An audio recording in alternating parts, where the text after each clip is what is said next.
Alors, bonjour chers amis, j'espère que vous allez bien. Aujourd'hui, je partagerai avec vous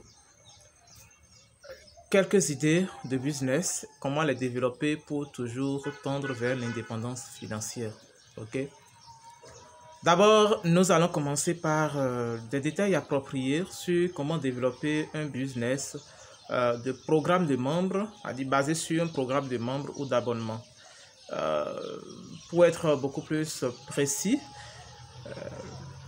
prenons l'exemple de ceux qui, ou si vous créez une formation, que vous hébergez peut-être sur une plateforme de vente de formation comme Cuneo, System.io et autres, vous pouvez donner accès, d'accord, aux membres de votre communauté contre une rémunération, pas contre un paiement mensuel, d'accord, contre un paiement mensuel, c'est-à-dire la personne accède à la plateforme de la formation et chaque mois, il vous paye peut-être 100 euros, 200 euros. Dès que la formation est à 1000 euros, ok, et la personne va payer 200 euros sur 5 mois. D'accord, c'est ça qu'on appelle programme de membres ou d'abonnement. Voilà. Donc, voilà comment développer un business du genre. D'abord, il faut commencer par identifier votre niche. Ok. Il faut choisir le domaine dans lequel vous avez des connaissances, des expertises ou une passion particulière et qui présente une demande pour un contenu ou un service exclusif. D'accord? Il faut ensuite étudier le marché. Cela voudra dire quoi? Il faut analyser la concurrence, identifier les besoins non satisfaits, de votre public ou d'un public cible. Et comprenez ce qui les inciterait à s'abonner à votre programme. D'accord, c'est très important. Il faut ensuite définir votre proposition de valeur unique. Cela voudra dire quoi? C'est-à-dire, il faut identifier ce qui rend votre programme spécial et en quoi il se distingue des autres offres sur le marché. Ensuite, mettez en avant les avantages et les résultats que les membres peuvent obtenir en rejoignant votre programme. On retrouve cela sur beaucoup de plateformes de vente de formation. Ce sont des témoignages des anciens membres qui ont, consommé la formation, d'accord, qui ont eu accès à la formation, qui ont expérimenté la méthode enseignée dans la formation. Ok, voilà, donc c'est un peu ça. Ensuite, il faut créer une offre exclusive, déterminer ce que vous offrez dans votre campagne, dans votre programme de membres ou d'abonnement, qu'il s'agisse de contenu exclusif, d'accès à des ressources, de services personnalisés ou d'autres avantages spécifiques. Ensuite, vous fixez le prix de l'abonnement. D'accord, ça peut être 50 euros par mois, ça peut être 100 euros par mois sur peut-être une année, ça dépend de la valeur de la formation. D'accord, donc c'est un peu ça. Et il faut que le prix aussi soit à la fois attractif pour les membres et rentable pour votre entreprise. Vous devez ensuite considérer également les options de paiement mensuel, trimestriel ou annuel. D'accord, quelqu'un qui va payer peut-être en 2 tranches ou bien 3 tranches ne va pas payer le même montant que quelqu'un qui va payer sur 1 an ou bien sur 1 an et demi. D'accord? Quelqu'un qui va payer en 2 tranches, d'accord, qui a la capacité de payer en 2 tranches, il faut qu'il bénéficie d'une réduction exceptionnelle. Contrairement à celui qui va payer sur 1 an. Vous êtes d'accord? Donc voilà. Si celui qui va payer sur 1 an, d'accord, en tranche, sur 1 an, va payer 1000 euros, c'est pas bien que celui qui va payer en 2 tranches paye 1000 euros. Ok, celui qui va payer en 2 tranches peut payer 400 euros, et puis bon, il bénéficie de 200 euros de bénéfice, de réduction. D'accord? Ce sont des idées comme ça que je vous donne. Voilà. Ensuite, vous devez choisir une plateforme d'abonnement. Il y en a tellement. D'accord? Il y a System.io, il y a Cuneo. Voilà, ce sont les deux que je connais, que je vous conseille. Voilà. Il faut rechercher et choisir une plateforme d'abonnement en ligne, d'accord, qui convient à votre modèle d'affaires. Il y en a tellement et ce sont les deux que je vous conseille. Voilà.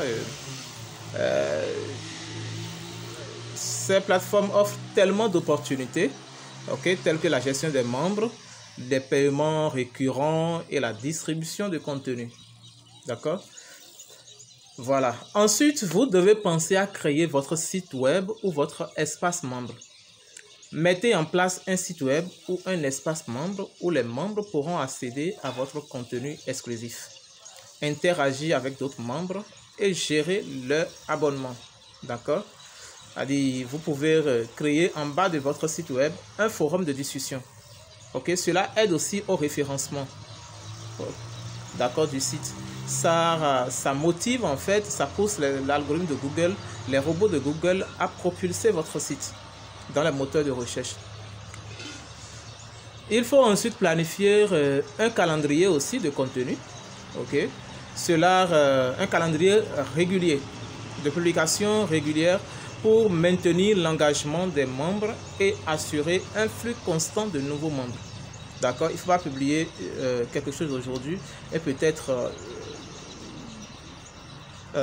dans une semaine ou 2 semaines publier encore une autre. Non, il faut habituer votre public à un programme, à un calendrier fixe que vous respectez.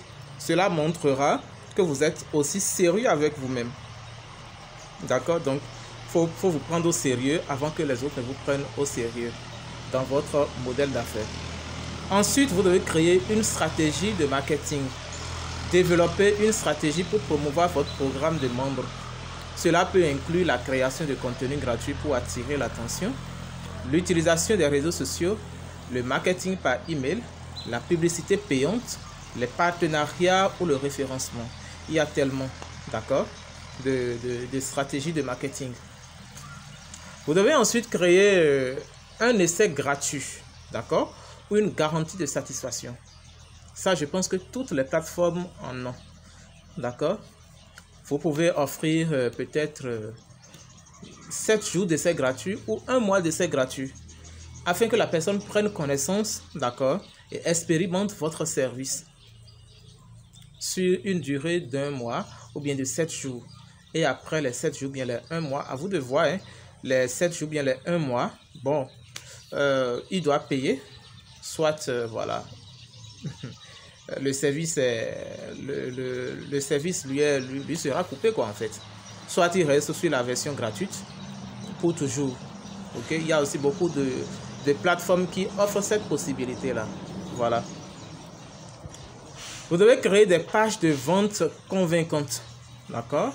Le design du site, de votre page de vente est très très important. Ok? Élaborer des pages de vente qui mettent en évidence les avantages, les résultats et les témoignages de membres satisfaits. Utilisez les appels à l'action clairs et attrayants pour inciter les visiteurs à s'abonner. Voilà. Donc, c'est un peu ça. Voilà ce que j'ai à partager avec vous. Mais la dernière chose aussi est que il faut apprendre à capturer les adresses mail des prospects. D'accord? C'est très, très, très, très important. Ok? Peut-être vous allez utiliser les réseaux sociaux ou bien votre chaîne YouTube si vous avez déjà une audience, d'accord? Ou bien vous pouvez apprendre à capturer les adresses mail avec votre page de capture, voilà, à travers les réseaux sociaux. Les groupes Facebook, Instagram, bon, et autres, Snapchat et autres. À vous de voir, ok?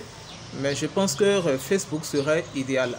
Vous pouvez capturer les adresses mail à travers à travers le groupe Facebook, voilà. Et après les retaguer.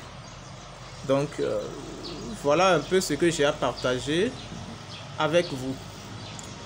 La deuxième chose que je voudrais partager avec vous dans cette vidéo, c'est comment ne pas se ruiner avec l'investissement dans les crypto-monnaies. Vous savez qu'aujourd'hui, les crypto-monnaies sont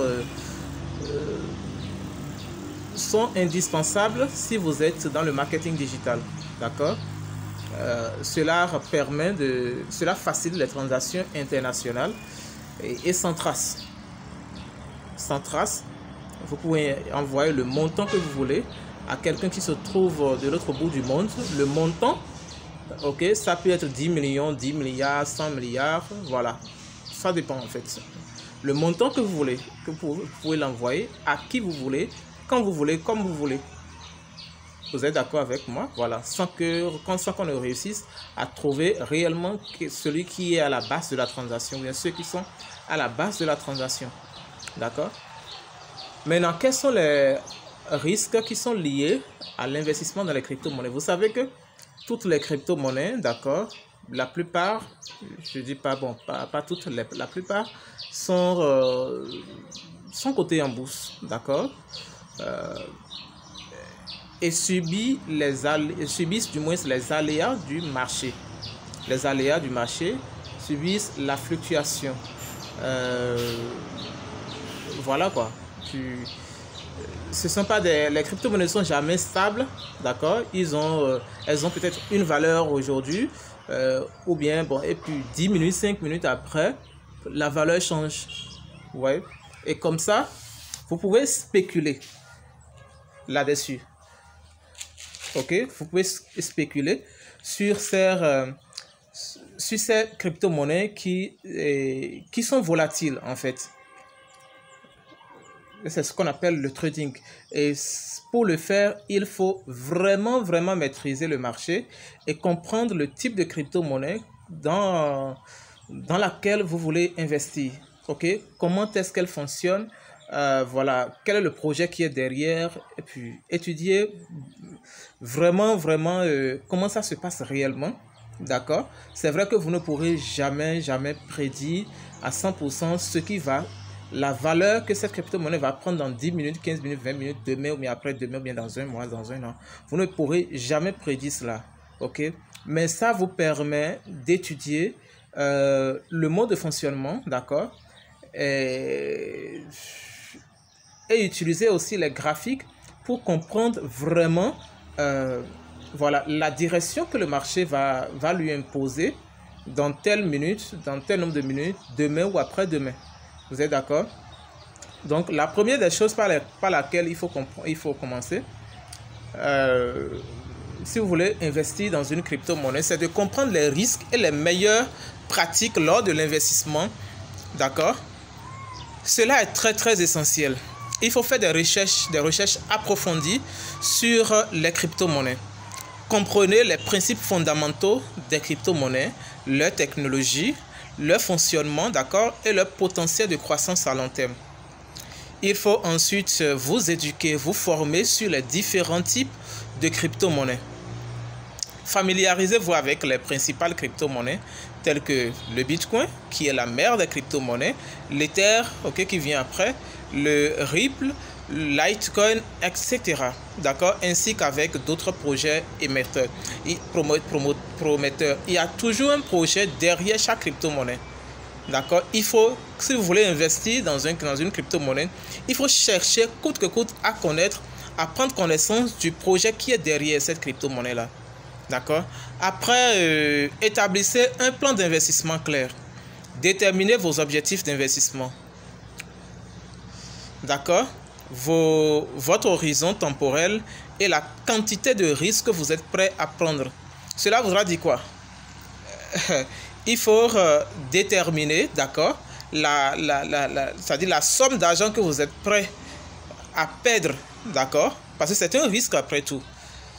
Vous pouvez investir aujourd'hui ou tout de suite, et puis bon, demain, c'est-à-dire tout votre argent va partir. Donc, il faut comprendre cela. C'est très important. Ensuite, établissez, d'accord, un budget d'investissement. Ok? C'est ce que je viens de dire. Un budget que vous êtes prêt à perdre. N'allez pas dire que bon, vous allez investir dans les crypto-monnaies dans l'intention de gagner de l'argent. Non. Soit d'abord dans l'intention de spéculer, de comprendre réellement. D'accord? Et il faut que vous soyez prêt à perdre.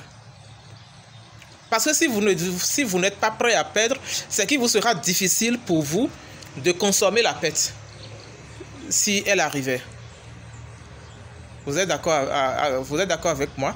Il faut toujours vous mettre dans la tête, je peux perdre du jour au lendemain. Je peux perdre les minutes qui vont suivre, les secondes qui vont suivre, ce que je vais investir tout de suite. C'est comme ça en fait. Ok, spéculer sur les crypto-monnaies, c'est le trading en fait. Donc vous pouvez perdre tout votre argent du jour au lendemain, d'une seconde à une autre. Vous êtes d'accord? Donc, allouez une somme d'argent que vous êtes prêt à investir et à perdre et ne dépassez pas cette limite. Ne dépassez jamais la limite de l'argent que vous êtes prêt à perdre. N'allez pas faire un prêt à la banque ou bien dans une institution ou bien auprès de quelqu'un pour dire, bon, non, prêtez-moi de l'argent, je vais investir et puis bon, je vais vous rembourser d'ici demain ou bien dans un mois, dans 2 ans. Non. Parce que peut-être vous allez compter sur cette spéculation que vous êtes en train de faire sur les crypto-monnaies. Si jamais vous faites ça, c'est que ce sera la pire erreur que vous allez commettre toute votre vie.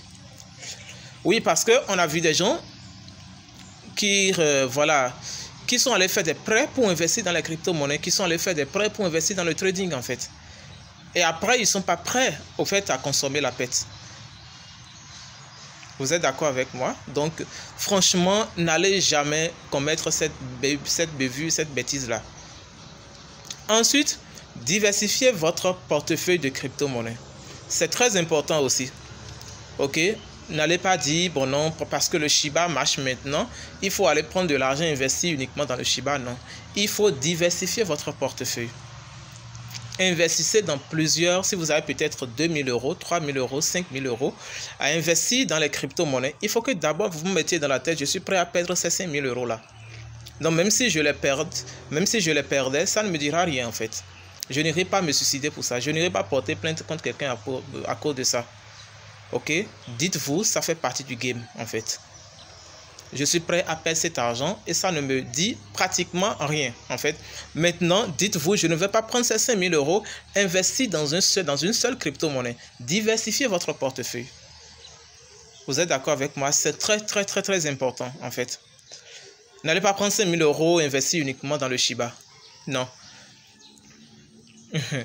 N'allez pas prendre 5 000 euros, investir uniquement dans le Ripple. Non. Dans le Ripple. Ça ne marche pas comme ça. Si vous faites ça, vous allez peut-être regretter. Ça peut être... vous pouvez être très chanceux. Vous pouvez être très chanceux, d'accord?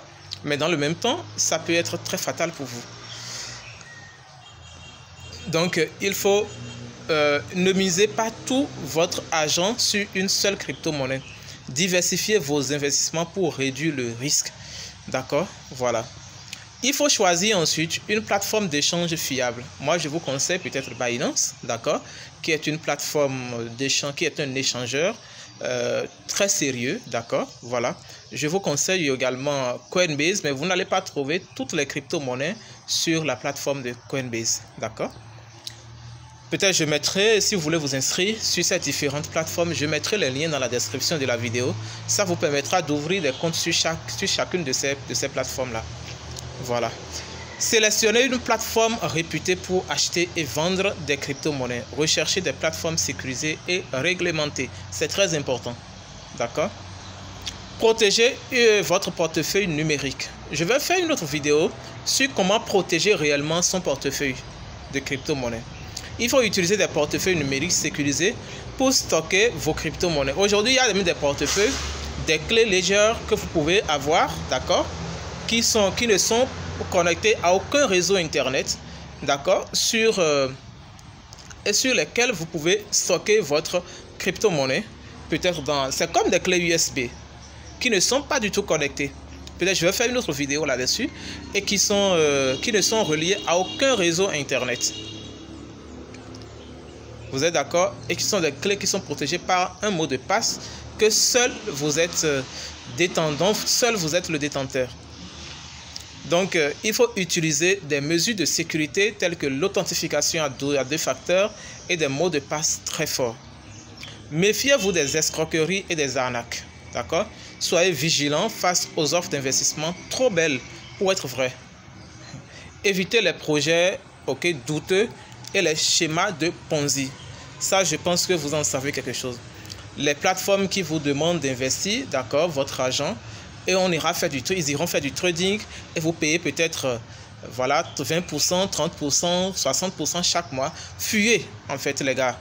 Mettez vos jambes, pliez vos jambes beaucoup et fuyez. C'est très, très, très, très important, en fait. Il n'y a pas de l'argent qui se gagne comme ça. Même sur la bourse, les traders ne gagnent pas de l'argent comme ça. Il faut que vous compreniez cela à partir de maintenant. Même dans le trading, ça ne se passe pas comme ça. Un trader qui investit 1000 euros, ok, s'il va vraiment gagner de l'argent et s'il est un trader rentable, ok, en toute honnêteté, il ne dépassera peut-être pas 10% le mois. Oui, 10% de rentabilité le mois. Parce qu'il faut comprendre, un trader qui perd aujourd'hui peut gagner demain. S'il gagne demain, c'est qu'après demain, il va perdre. Il peut gagner maintenant, les secondes qui vont suivre, il va perdre tout ce qu'il a gagné. Donc, c'est comme ça. Donc, les études ont montré que la plupart des traders rentables ne dépassent pas 10% de leur portefeuille chaque mois. C'est-à-dire comme rentabilité, en fait. Vous êtes d'accord avec moi? Donc, soyez éveillés sur ça.